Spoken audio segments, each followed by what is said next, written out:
Hello there, welcome to Social Guidance. In this video, I will show you how to change username on Instagram. So for this, let's open our Instagram app. Click on your profile button in the right bottom corner. Now click on edit profile and here you will find the username. So if you change your username in the past 14 days, then you will not be able to change it. But if you haven't, then you can change your username. Now let's type a username.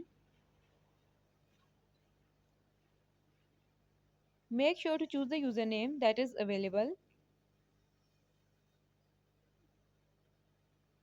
And as you can see, the username is available.